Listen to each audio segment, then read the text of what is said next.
Mesdames, Demoiselles et Messieurs, bonjour et bienvenue sur Contact Pro Live, c'est encore moi. Les 2 derniers jours ont été suffisamment bousculés par des nouvelles, des lettres, des prénégociations que soi-disant le gouvernement congolais et l'AFC ont signé un papier.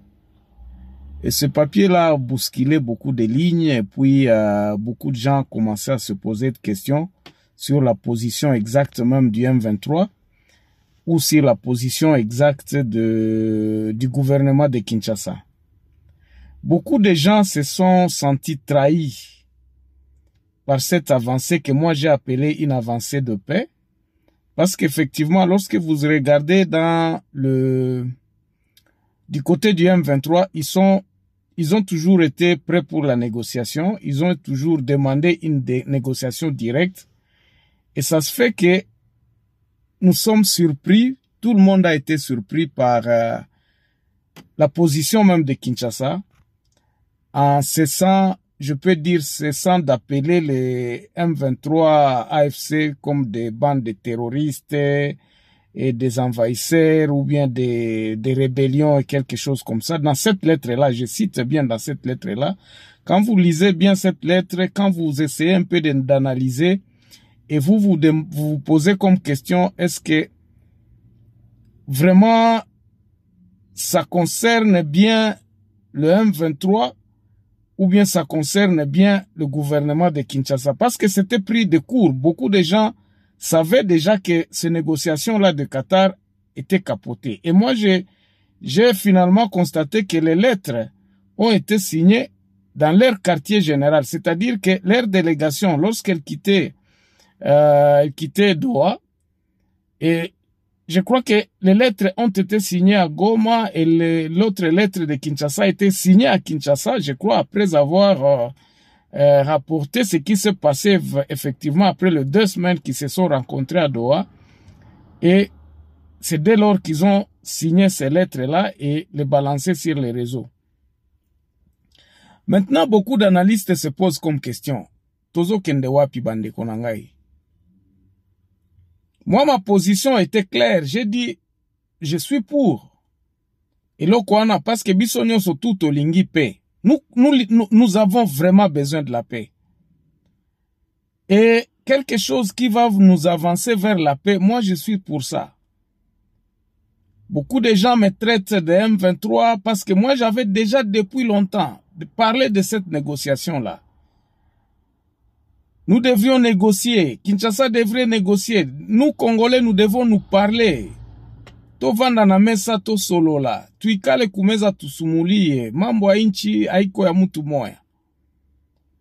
Ce pays n'appartient pas à un groupe d'individus qui viennent se proclamer comme des dirigeants et tout ça, des légitimités qui ne sont pas attestées par la base. Et nous sommes dans le chaos, nous sommes dans l'ambroglio, comme je peux dire ça. Nous en avons parlé de tout depuis que nous avions commencé à dénoncer, à conseiller, à apporter nos points de vue, nous étions pour que nous puissions nous remettre en question. Nous remettre en question, nous avions vu à un certain moment Tshisekedi qui commençait un peu à se dire, ok, peut-être c'est la Constitution, mais la façon dont elle menait les histoires pour la Constitution, ce n'était pas même la bonne, parce qu'elle tombait toujours dans des erreurs, il tombait toujours dans des choses qui énervaient effectivement la population. Quel est le bon chemin que nous devons suivre, mes chers amis? Et ici, moi, je vous parle vraiment avec beaucoup de sérénité, même si je suis dans mes vadrouilles. Je vous parle avec une sérénité et puis avec un cœur plein d'espoir pour notre Congo. J'espère qu'un jour nous aboutirons à quelque chose de bien. Alors, les analyses sont parties dans tous les sens. Ceux qui étaient pour Tshisekedi ont senti que non, Tshisekedi les a trahis. D'autres personnes étant du M23 qui voudraient à ce que le M23 arrive à Kinshasa et chasser Tshisekedi par la force. ont été aussi déçus en se disant non, non, non, non, non, on ne peut plus négocier. Il faut y aller. Il faut aller en guerre. Chacun a sa manière de réagir et c'est parti dans tous les sens. Mais jusque-là, nous sommes au 2e jour. Nous sentons quelque chose que moi je dénonce toujours, que Tshisekedi va en clopin-clopin. Il navigue à vie. Les négociations ont capoté. Bon, je ne sais pas. Et ce sont eux-mêmes qui nous ont dit, à la veille de la publication de cette lettre-là, de ce papier, on nous avait dit que Doha n'a rien produit et tout d'un coup, nous étions surpris, les histoires allaient dans d'autres sens. À quoi s'attendre maintenant? Le lendemain qui suivait, donc la nuit d'aujourd'hui, on voit une vidéo qui circule sur les réseaux qui a eu tentation de coup d'État à Kinshasa. Est-ce qu'on veut effacer ou bien distraire encore le peuple par un truc qui devrait en principe balayer ce qu'ils ont signé comme lettre et renvoyer ça dans des discussions inutiles? De distraire encore les Congolais que non, bon, Batuananga Kuna, tout ça, et que Félix est menacé de ce côté-ci, tout ça. Mais ça montre vraiment qu'il y a quelque chose qui cloche en République démocratique du Congo. Bandeko, moi je pense que nous devrions nous concentrer sur la paix maintenant. Parce que Félix semble maîtriser la situation là où il est. Il y a quelque part, nous voyons maintenant une certaine cassure ou bien désunion dans le camp de Tshisekedi, où maintenant on soupçonne les généraux qui ne veulent plus, je vous rappelle ici, qui ne veulent plus se battre sur le terrain, qui ne veulent plus combattre ou bien ne veulent plus faire la guerre. Parce que ce que nous attendons sur les réseaux, c'est quoi? C'est que ce sont les Wazalendo qui sont en train de se battre. Et ils se désolidarisent finalement avec Kinshasa en disant nous ne sommes plus pour la paix.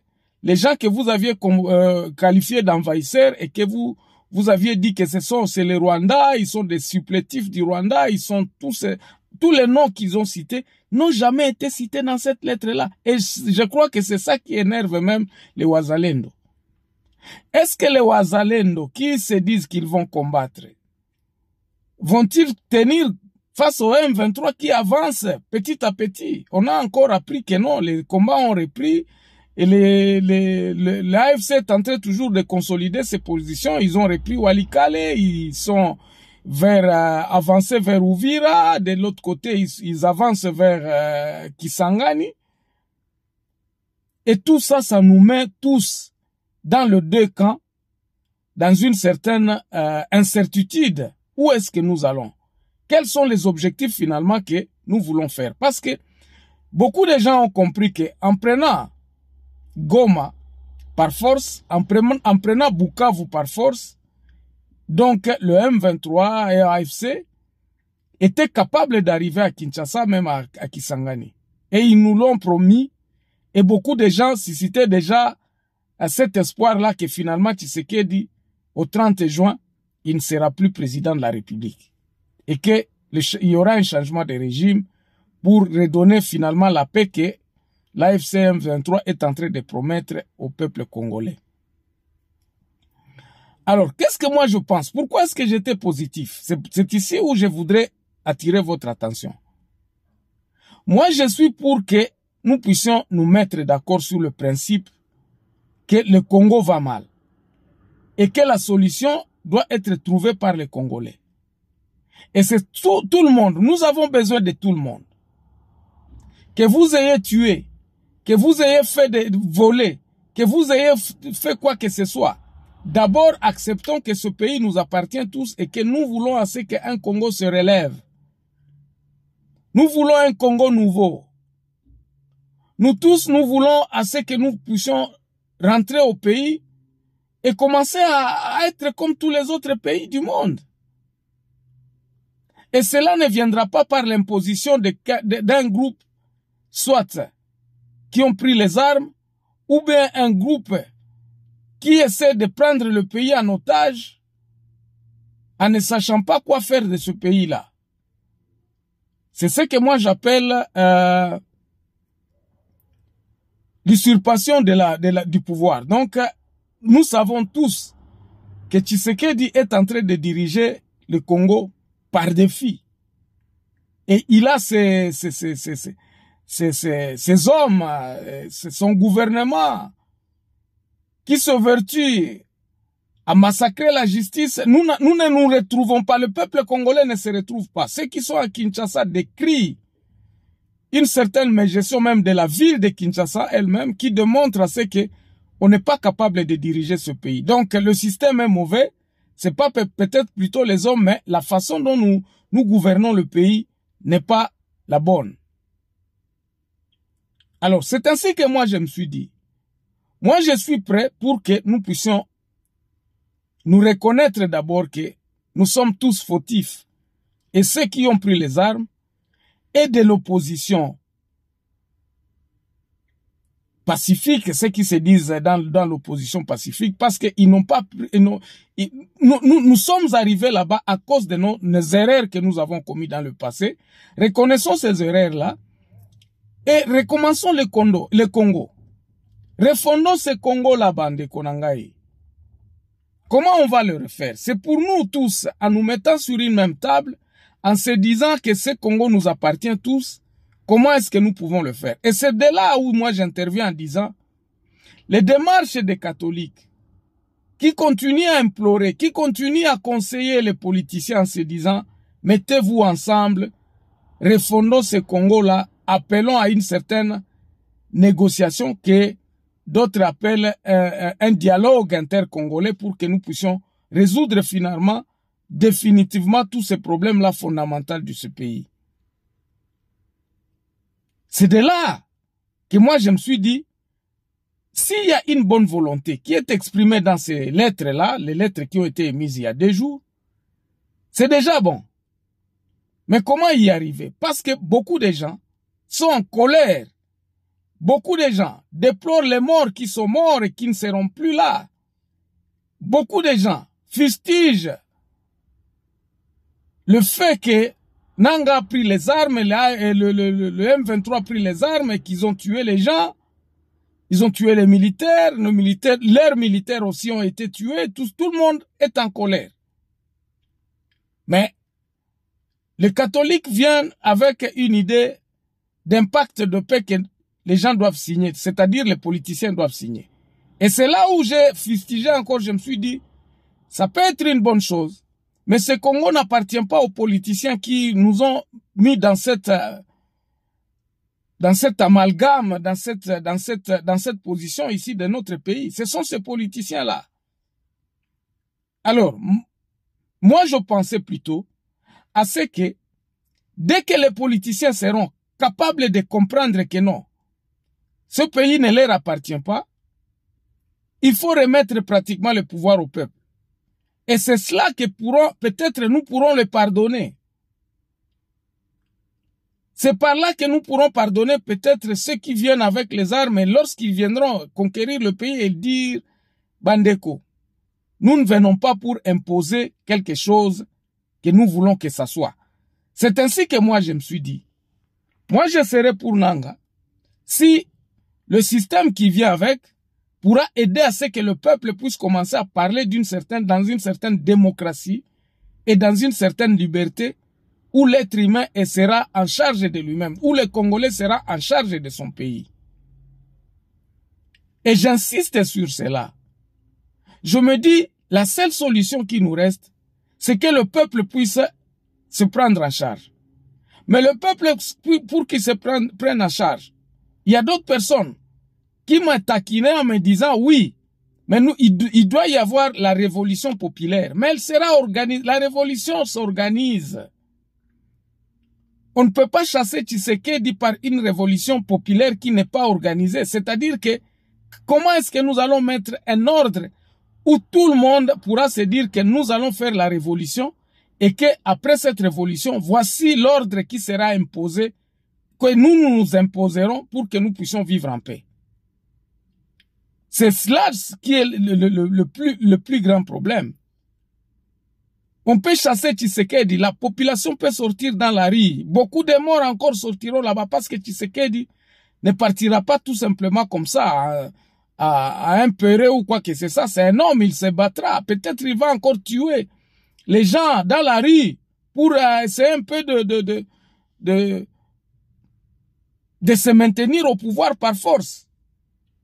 Et si Nanga arrivait à Kinshasa, il va imposer, il va balayer pratiquement tout ce qui est là. Et le cycle de violence va recommencer. Et nous nous retrouverons comme dans le Rwanda. Le Rwanda, quand elle a été envahie, il y a des millions qui sont dehors aujourd'hui qui se retrouvent au Congo. Je vous en parlerai dans une autre émission sur le peuple rwandais qui se trouve en République démocratique du Congo. Ne manquez pas, c'est pour cela que je vous demande de vous abonner sur Contact Pro Live, parce que nous en parlerons. Les Rwandais, le peuple rwandais qui vivent en République démocratique du Congo. Et là, je vous montrerai pourquoi est-ce que beaucoup de gens fustigent le Rwanda. Ainsi donc, ça ce n'était qu'une parenthèse.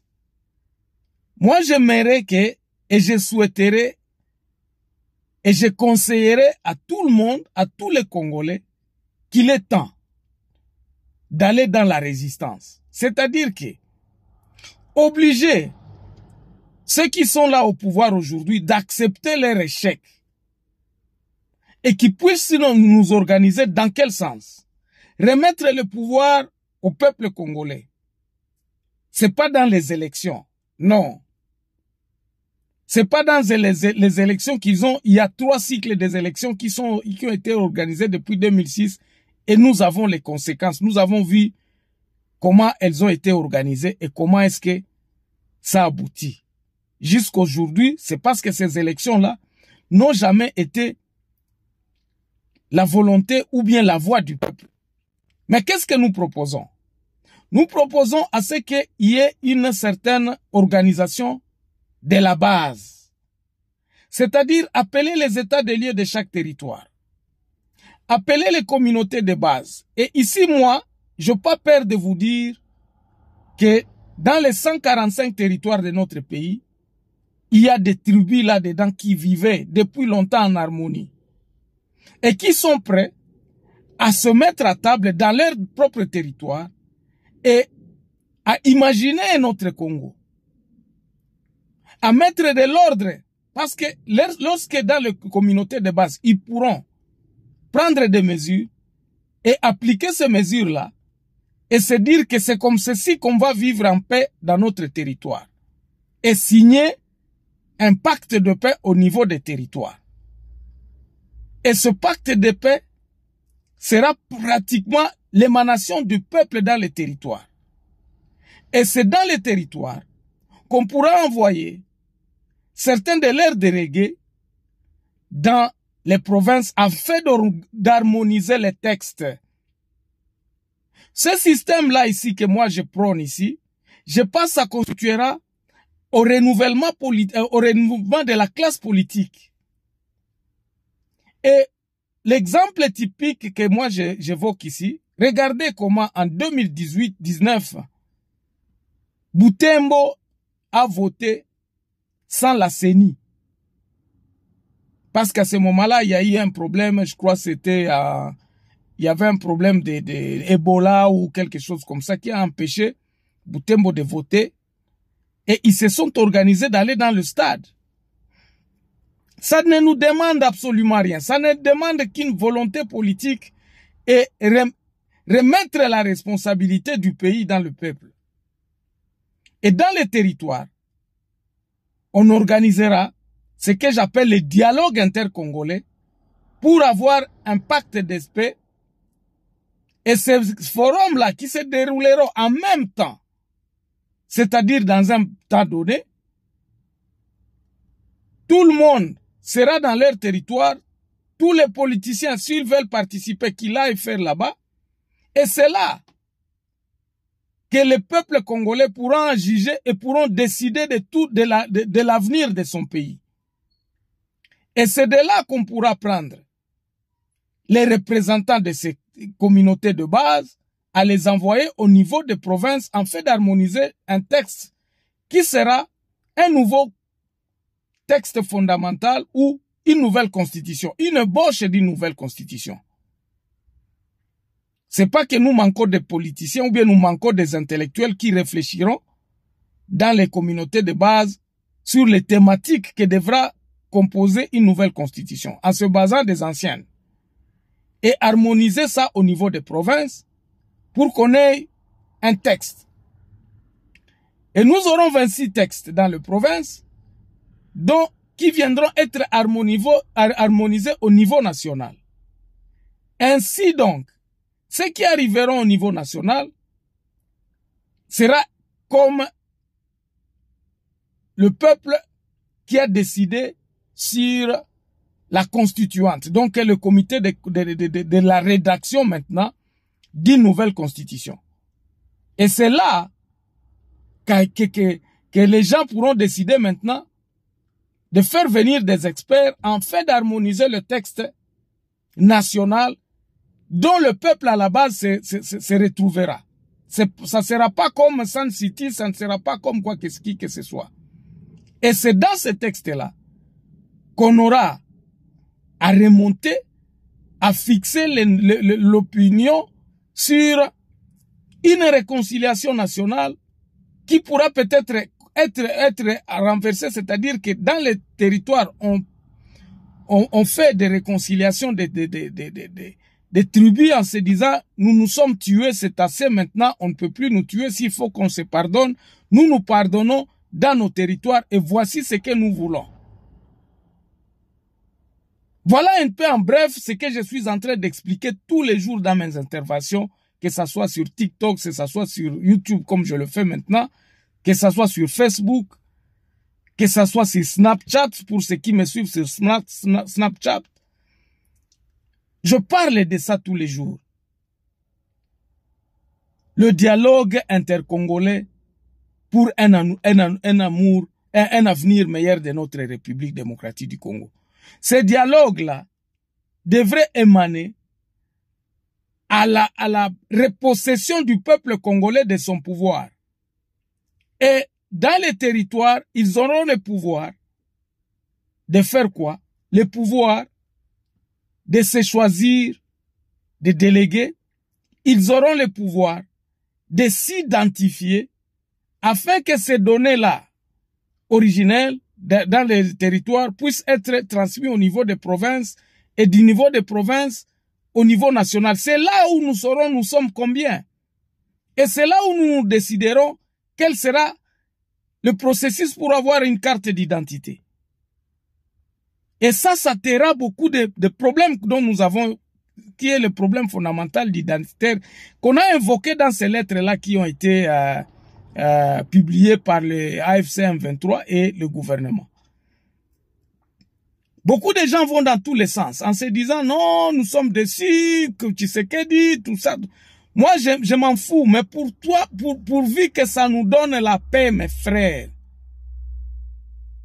Vous ne savez pas combien est-ce que nous sommes en train d'être meurtris à cause de cette situation. On nous prend pour qui finalement? Le peuple congolais mérite mieux. Tosi tokufi mingi bande konangai. Prenons conscience. C'est pas l'argent qui nous manque. C'est pas l'argent qui nous manque. Le pays est très riche. Mais est-ce que ne sommes-nous pas capables de nous gérer nous-mêmes avec nos richesses? Faudrait-il attendre les Américains ou bien faudrait-il attendre les Africains pour venir nous aider vraiment à nous organiser? C'est pour cela que moi, je me dis, toute idée qui sera émise pour que le Congo retrouve sa paix, je serai avec eux.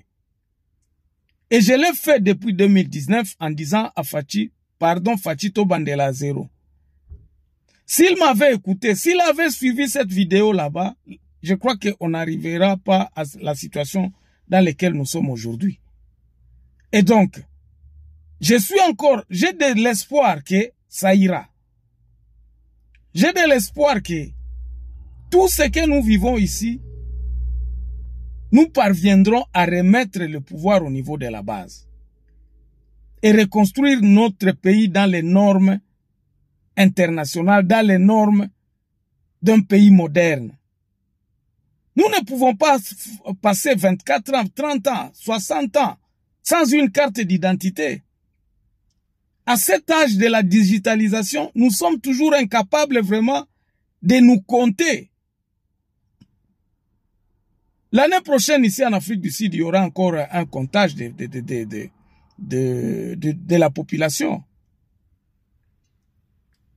Et ils sauront où est-ce qu'il faut envoyer le développement, qu'est-ce qu'il faut faire, quelle est l'évolution de notre peuple. Mais est-ce que ça nous préoccupe vraiment? Nous, le peuple congolais, ça ne nous préoccupe pas, surtout les dirigeants qui sont à la tête de notre pays. Les dirigeants qui ont été là aussi, ça ne les a pas préoccupés. Ce qui les a préoccupés, c'est leur ventre, excusez-moi. Ce qui les a préoccupés, c'est de s'enrichir sur le peuple congolais, sur la tête du peuple congolais. Voilà un peu en résumé ma réaction sur tout ce qui se passe, parce que beaucoup de gens m'ont envoyé des questions, beaucoup de gens me posent beaucoup de questions, alors j'ai parfois à répéter la même chose. Je pense que beaucoup d'entre vous commencent un peu à comprendre que c'est pas la guerre qui libérera notre pays. Nous n'avons pas besoin des hommes providentiels. Et j'espère que Nanga, là où il est, et les gens de l'AFC, nous le croyons en le disant, la négociation n'est pas aller chercher des postes à Kinshasa. La négociation peut-être c'est de se mettre d'accord, que le peuple puisse se prononcer et se prendre en charge. Vous ressortirez grand. Ce qui va organiser par peuple wana et que peuple wana reconnaître en vous que vous êtes vraiment venu avec un changement radical dans la gestion de notre pays. Si vous arrivez à Kinshasa et vous vous comportez de la même chose que l'AFDL a fait, moi je crois que nous n'aurons pas fait suffisamment quelque chose qui arrêtera nos malheurs. Voilà mes chers amis ce que j'avais à vous dire ce matin et j'espère que vous avez compris quelque chose. Et si vous êtes pour ce que je dis ici, abonnez-vous sur cette chaîne parce que nous développons toujours ce sujet ici. Botala nazana TikTok, nazana ba média nyonso bokende ko s'abonner même na TikTok, même na Instagram. Il y a de mes vidéos qui sont là qui parlent justement de la rétrocession du pouvoir au niveau de la base et comment y parvenir. Voilà, on se retrouve dans une autre émission.